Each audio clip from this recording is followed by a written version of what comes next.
그 밤 멈추지 말라고 속삭인 사람이 정말 따로 있었을까요? 강재인은 그 질문이 귓속에서 맴도는 동안 숨을 아주 천천히 들이마셨는데요. 심장이 먼저 대답하려는 걸 억지로 눌렀다고 하더라고요. 김도윤은 포렌식 보고서에서 음성 파형을 가리키며 말했어요. 특정 억양이 약하게 섞였고요. 40대 후반 남성으로 좁혀졌습니다. 강재인은 바로 이름을 떠올리고 싶은 욕심을 접었는데요.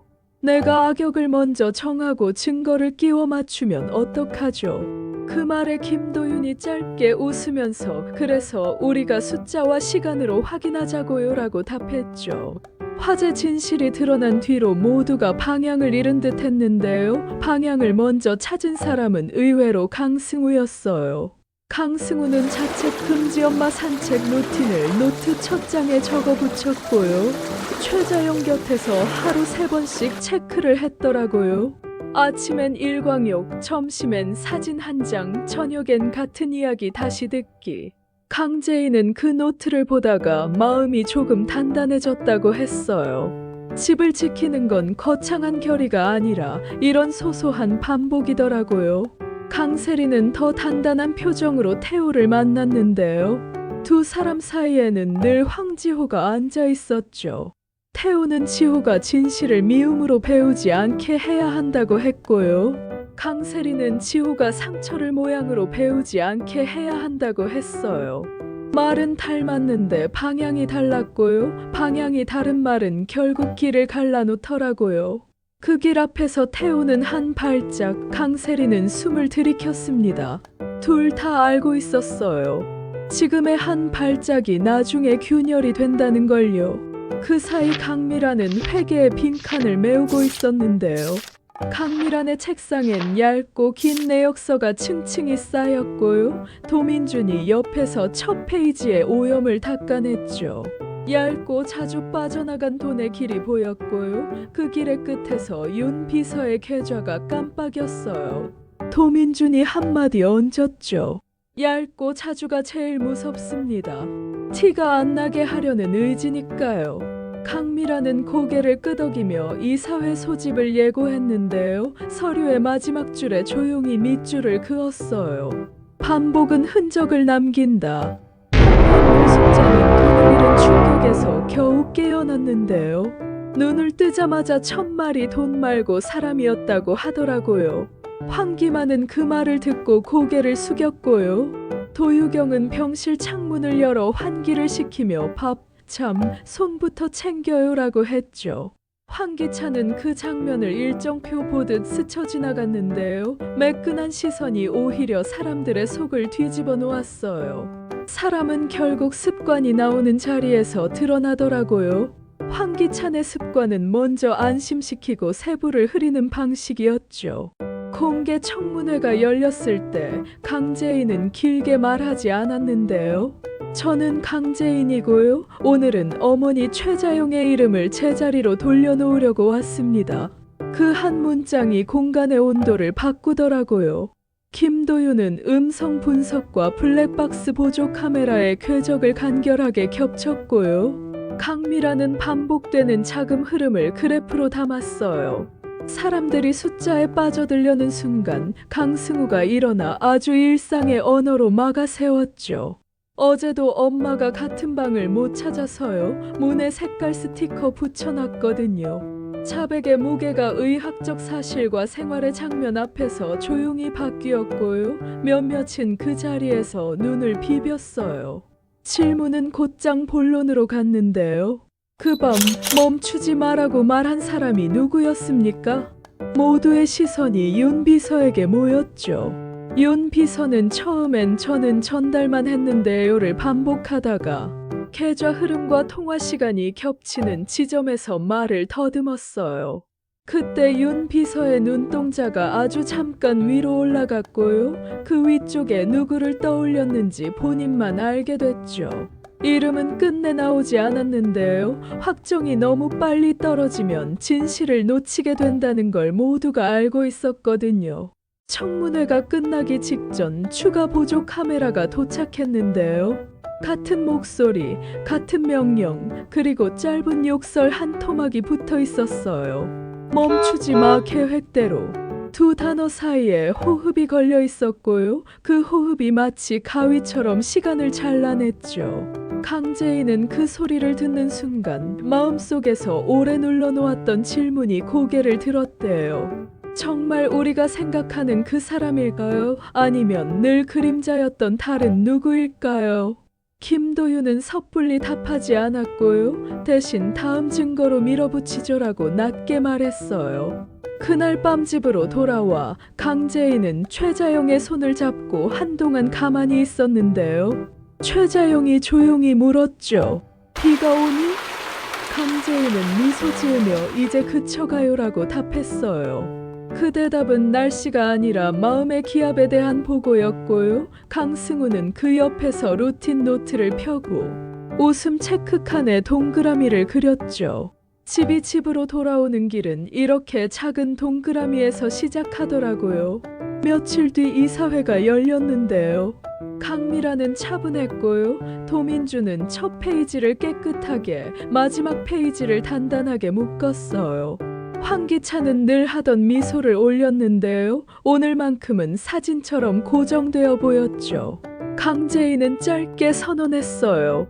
한 사람의 자백은 병의 모양 때문에 흔들릴 수 있지만요. 숫자와 시간은 서로를 증명합니다. 오늘부터 그 증명을 시작하려고요. 그 말에 몇몇이 허리를 곧게 폈고요. 몇몇은 고개를 숙였죠. 방향은 느리지만 분명히 바뀌고 있었어요. 그 시간 강세리는 혼자 앉아 봉투 하나를 열어 지호의 오래된 낙서를 만지작거렸는데요. 완벽 말고 진실. 입안에서 그 말을 몇 번 굴려보니 떨림이 조금 줄더라고요. 태우에게 전화를 걸지는 못했고요. 대신 문자 하나를 보냈어요. 아이 얘기를 하자. 태우는 잠시 후 답장을 보냈죠. 좋아, 아이 얘기부터. 두 줄짜리 문장이 전쟁의 규칙을 바꾸더라고요. 아이의 시간을 먼저 두는 규칙, 그 규칙이 어른들의 서두름을 늦추고 거짓의 발을 붙잡아주는 거였어요. 한편 노숙자의 병실에서는 또 한 번 작은 변화가 있었는데요. 노숙자가 숟가락을 들었다 놓으며 아주 낮게 중얼거렸죠. 사람이 먼저야. 황기만은 미안해요라고 답했고요. 도유경은 그럼요, 밥부터라고 웃었어요. 돈으로 매끈해진 문장들이 그날따라 힘을 잃고 있었고요. 대신 밥과 잠과 손이 집을 다시 지탱하기 시작했어요. 청문회 자료를 정리하던 밤, 김도윤은 갑자기 말을 꺼냈는데요. 나도 당신 사랑할 자격 있어요. 타이밍이 엉망이었고요. 문장도 좀 서툴렀죠. 강재인은 웃으면서 오늘은 증거 먼저요라고 넘겼는데요. 이상하게 그 서툰 문장이 긴장을 푸는 열쇠가 되더라고요. 큰 싸움 사이에는 사람을 붙잡는 짧은 말이 꼭 하나 필요했어요. 다음 날 오전 기자회견장에서 황기찬은 평소처럼 또박또박 말문을 열었는데요. 저는 법과 절차를 신뢰하고요. 사실관계가 명확해질 때까지 성실히 임하겠습니다. 문장만 보면 모범 답안이었죠. 그런데 딱 한 질문에서 균열이 났어요. 회장님, 해설인의 정체를 언제 인지하셨나요? 그때 황기찬의 동공이 아주 얇게 흔들렸고요.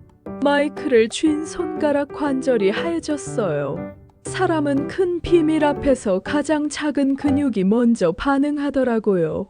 기자들은 그 미세한 떨림을 놓치지 않았고요. 여론은 안심에서 의심으로 미끄러졌죠. 강세리는 그 보도를 보며 옅은 숨을 토해냈는데요. 자신이 돌린 계산이 결국 자신에게 돌아오는 부메랑이라는 걸 느꼈다고 하더라고요. 한편 태우는 조용히 지호와 약속을 하나 더 만들었죠. 우리 거짓말은 5초만 하자. 5초 지나면 꼭 말 바꾸기. 지호가 고개를 끄덕였고요. 태우는 그 작은 약속이 어른들 회의 10장보다 힘이 있을 때가 있다는 걸 알고 있었죠. 윤 비서 라인은 그 사이로 파고들었는데요. 강미란이 계좌 흐름에서 같은 금액, 같은 시각, 다른 경로 패턴을 뽑아냈고요. 도민준이 연결도를 완성했어요. 한가운데에 작은 점 하나가 남았는데요. 그 점이 누구인지는 아직 공백이었죠. 강재인은 그 공백을 서둘러 채우지 않기로 했어요. 서두르면 틀리기 쉽고요. 틀리면 누군가가 또 다치거든요. 대신 강재인은 공백 주변을 계속 좁혀 들어갔어요. 공백을 압축하다 보면 결국 이름이 나오는 순간이 오더라고요. 밤이 깊자 김도윤이 마지막 보고서를 닫으며 이렇게 말했어요. 재인 씨, 우리가 싸우는 건 사람을 이기는 게 아니라 거짓을 분리하는 거예요. 강재인은 고개를 끄덕였는데요. 맞아요. 여왕의 집에서 왕관을 벗기는 게 목적이 아니라요. 이 집을 다시 집으로 만드는 거였죠. 두 사람은 그 자리에서 더 말하지 않았고요. 침묵이 오히려 더 많은 것을 설명했죠. 그리고 정말 결정적이었던 건 다음 날 새벽에 도착한 한 통의 메일이었는데요. 보조 카메라 이번에 원본 메타데이터에 녹음 장치 외부 통신 기록이 살짝 남아 있었대요. 외부 신호가 짧게 끼어든 흔적, 그리고 시간대가 윤 비서의 통화 기록과 3초 차이로 겹쳤죠. 퍼즐이 한 칸 더 맞춰졌고요. 모두가 동시에 숨을 고르더라고요. 아직 이름을 부르지 않았는데요. 이름은 마지막에 불러야 뒤틀림이 적거든요. 대신 강재인은 메일을 닫고 루틴 노트 첫 장을 다시 펼쳤어요. 자책 금지 밑에 한 줄을 더 써넣었죠. 조급 금지. 그 한 줄이 팀의 속도를 단단하게 맞춰줬어요. 마지막 장면은 아주 조용했는데요. 강재인의 휴대전화가 진동하며 짧은 메시지 하나를 띄웠죠. 보조 카메라 2번 계획대로 뒤에 붙는 두 자, 더 선명. 두 자가 무엇인지 강재인은 당장 입 밖으로 꺼내지 않았어요. 여지를 남겨야 다음 걸음이 단단해지거든요. 진실은 가끔 느리게 오는데요. 느리게 오는 것들이 되게 오래 남더라고요. 그래서 모두가 각자의 자리에서 해야 할 일을 조금 더 꼭 붙들었죠. 강재인은 속으로만 중얼거렸어요. 왕관을 벗기는 게 목적이 아니라 어깨에서 무게를 내려놓는 게 목적이었지. 그 말이 끝나자마자 문 너머에서 최자영의 목소리가 또 들렸는데요. 비가 오니? 이번에는 강승우가 먼저 대답했어요. 그쳐요, 엄마. 그 짧은 대답 하나로 집안의 공기가 확 바뀌더라고요. 문장 하나가 사람을 살리고 집을 집으로 만들고 다음 날을 불러오더라고요. 그리고 모두의 머리 위에 같은 질문이 떠올랐죠. 그 밤 멈추지 말을 속삭인 목소리 정말 우리가 생각하는 그 사람일까요? 대답은 아직 없었는데요. 이상하게도 모두가 조금 안심했어요. 끝이 아니라 다음으로 가고 있다는 신호였으니까요.